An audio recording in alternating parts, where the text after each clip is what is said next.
اللہ تبارک و تعالی جل جلالہ عم نوالہ نے حضور پر نور سید العالمین محمد رسول اللہ صلی اللہ علیہ وسلم کو پیر کے دن ربیع الاول شریف کی 12 تاریخ کو حضور کی صبح ولادت تھی، پیدائش مبارک کی بابرکت صبح تھی۔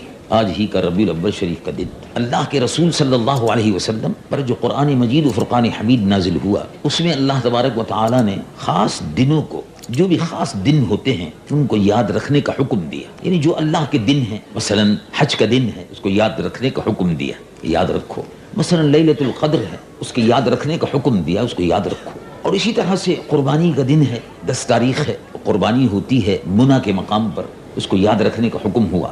جو بھی اہم دن ہوتے ہیں ان کے ساتھ کوئی نہ کوئی واقعہ ہوتا ہے، اس کے یاد رکھنے کا اللہ رب العالمین نے حکم دیا۔ پچھلی امتوں کو بھی یہی تھا اور حضور کی امت کے لیے بھی یہی حکم ہے۔ چنانچہ قرآن مجید و فرقان حمید میں اللہ رب العالمین جل جلالہ عم نوالہ اپنے محبوب حضور پر نور محمد رسول اللہ صلی اللہ علیہ وسلم کو ارشاد فرماتا ہے کہ اے محبوب، ان کو یاد دلائیے۔ کیا یاد دلائیے؟ رب العالمین جل جلالہ عم نوالہ ارشاد فرماتا ہے وَذَكِّرْهُمْ بِأَيَّامِ اللَّهِ، ان کو اللہ کے جو دن ہیں ان کو یاد دلائیے۔ ایمان والوں کو اللہ کے دنوں کو یاد دلائیے۔ حج کا دن ہے، اس کو یاد دلائیے۔ حج کا دن منا اور عرفات، منا کے مقام پر، عرفات کے مقام پر جو اجتماع ہوتا ہے 9 تاریخ کو، یاد دلائیے۔ اسی طرح سے حج کا جو دن ہوتا ہے اس کو یاد دلائیے۔ اسی طرح سے اور بہت سے مواقع آتے ہیں، ان کو یاد دلائیے۔ تو حج کے واقعے سے بھی، جس میں حضرت بی بی سیدہ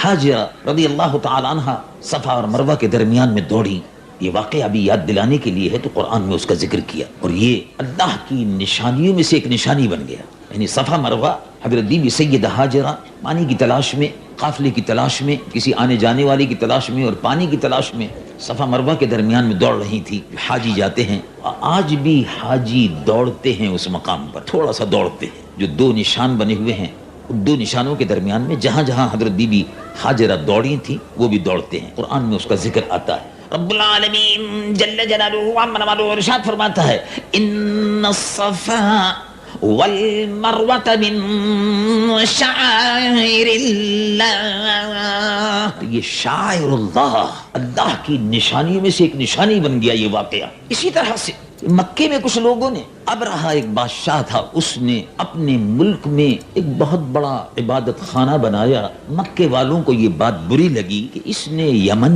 میں بت خانہ بنا لیا، یمن میں پلیس آف ورشپ بنا لی، اور ہمارا جو کعبہ ہے مکے میں، اب یہ اس پر آدمی کم آئیں گے، یمن میں زیادہ آئیں گے شاید، تو اس کو گندا کر دیا۔ وہاں کوئی آدمی رہا، رات کو اس نے گندا کر دیا، تو اس کے انتقام میں ابرہہ بادشاہ نے، ان ریٹیلیشن آف دیٹ، ابرہہ بادشاہ نے مکہ معظمہ پر حملہ کیا۔ اس کا ذکر بھی قرآن میں آتا ہے۔ وہ ہاتھیوں کا لشکر لے کر آیا، اور جب ہاتھیوں کا لشکر لے کر آیا تو اس ہاتھیوں کے لشکر نے، وہ سمجھتا تھا کہ مکے کو تباہ کر دیں گے، لیکن اللہ رب العالمین نے پہلے سے انتظام، اس کی قدرت کا دیکھیے کہ کعبہ شریف کو کس طرح سے بچایا۔ رب العالمین جل جلالہ عم نوالہ ارشاد فرماتا ہے الم تر کیف فعل ربک باصحاب الفیل، آپ نے دیکھا کہ اللہ تبارک و تعالی نے کیا کیا وہ ہاتھی والوں کے ساتھ؟ الم یجعل کیدہم فی تضلیل وارسل علیہم طیرا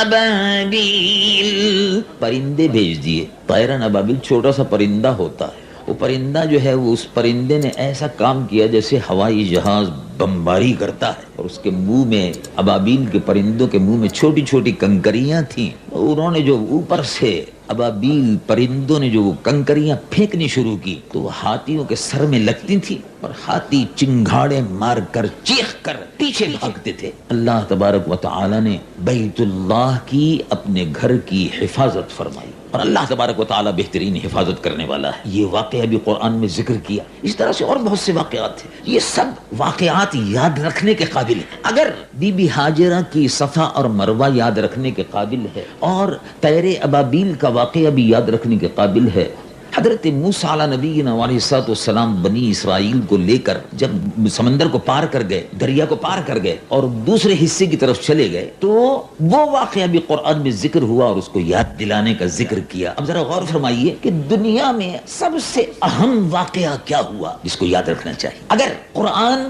جس رات میں نازل ہو شب قدر ہے، اس کو یاد رکھنا چاہیے. اگر بی بی سیدہ ہاجرہ کا اگر واقع ہو اس کو یاد رکھنا چاہیے. فرعون کے ظلم سے اگر بنی اسرائیل کو نجات ملی اس کو یاد رکھنا چاہیے. مکہ معظمہ کو اللہ نے اس کی حفاظت فرمائی تو اس کو یاد رکھنا چاہیے. تو ذرا غور کیجئے کہ ساری دنیا میں سب سے اہم واقعہ رحمت للعالمین محمد رسول اللہ صلی اللہ علیہ وسلم کی ولادت باسعادت کا ہے. اس کو کیوں نہ یاد رکھا جائے, اس کو کیوں نہ یاد رکھا جائے.